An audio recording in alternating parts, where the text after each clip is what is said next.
Assoiffé, exprimant non seulement mon point de vue, celui de mes amis, mais je pense de celui de beaucoup d'autres sur ces bancs. Quand les musulmans ont-ils manqué à la France?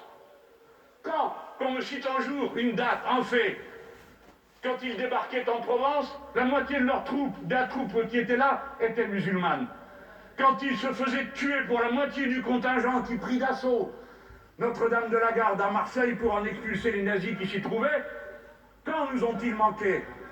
À Monte Cassino, quand ils combattaient sous le drapeau tricolore, les Sénégalais, les Algériens, les tabours marocains, quand ils manquaient à la patrie, quand ils devaient être là pour la construire, de leurs mains, quand ils ramassaient ses poubelles, quand ils portaient les malades. Et maintenant, ingénieurs, médecins, gloire de l'enseignement et de la vie en commun, faut-il à nouveau qu'ils aient la honte d'être montrés du doigt par vous? C'est insupportable. Je vous adjure de le comprendre. On ne construit pas la France contre une partie de ceux qui la composent. Ah, vous pouvez hurler. Ça ne changera rien à l'affaire. Le fond du fond, nous ont-ils même manqué quand il y a eu des attentats terroristes? Non.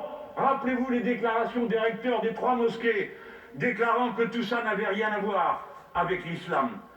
Comme moi, je n'accuserai pas un seul jour un seul catholique d'être responsable du massacre qui se fit prétendument au nom de la foi catholique en Norvège. Et combien d'autres de ces séparatistes, je ne sais quoi, qui prétendent à un suprémacisme blanc, ces références permanentes à une seule religion. La France est grande parce qu'elle fait France de tout bois, parce qu'elle prend ses enfants comme ils sont, elle ne leur demande rien quant à ce qu'ils pensent, elle leur reconnaît la liberté totale. Elle leur demande seulement de se mettre au service du bien commun et de respecter les lois qu'elle a décidées pour elle. Et ils le font. Qu'est-ce que c'est que cette bouillie d'amalgame où je vois qu'à propos d'islam, écoutez, collègues, croyez-vous que l'humanisme qui est à la base de notre culture, de la Renaissance, de tout ce que nous avons construit avec le siècle des Lumières et ensuite, croyez-vous qu'il eût été possible sans l'islam mutaziliste, qui non seulement a conservé les textes anciens en les traduisant, mais qui proclama cette chose qui paraissait très curieuse et purement rituelle, que le bien et le mal n'étaient pas l'œuvre de Dieu, mais des actes des hommes. Tant et si bien que pour la première fois, il a institué la responsabilité absolue de l'être humain sur son développement, ce qui est le point de départ du texte « La dignité de l'homme » de Pic de la Mirandole. Il n'y a pas de renaissance possible, il n'y a pas d'humanisme en Europe possible s'il n'y a pas cette racine qui se trouve dans l'islam, que cela plaise ou pas, parce que la pensée humaine chemine à travers les secteurs, les voies, les chemins qui lui sont ouverts. De la même manière que l'universalisme est pour une bonne part aussi l'enfant de la pensée catholique, puisque précisément catholique, ça veut dire universel. Nous avons dans l'histoire des continuités, je ne les renie pas, ce sont les ruptures qui font sens. Eh bien, c'est à ces ruptures que nous devons être fidèles à cet instant. J'ai dit combien de fois ils ne nous ont pas manqué, j'aurais pu dire combien de fois les gouvernements français leur ont manqué.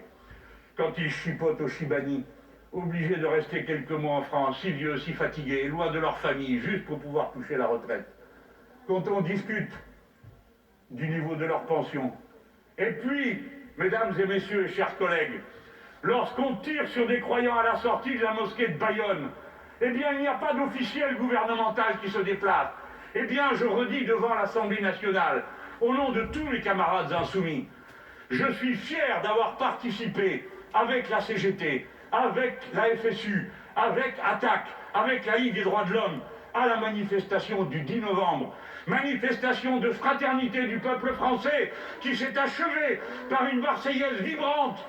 Alors évidemment, on va me citer tel ou tel énergumène, mais ça ne compte pas. Moi-même, je ne vous citerai pas tel ou tel énergumène pour caractériser la marche qui a eu lieu pour Mireille Knoll. Non, il faut sans cesse aller chercher dans le peuple français ce qui peut le rassembler. Oui, je le redis, j'ai bien fait d'y être.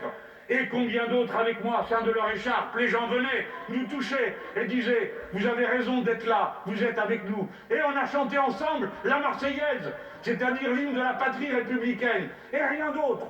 Voilà ce qu'il faut que vous entendiez. Alors voilà, ma conclusion elle est en quelques mots.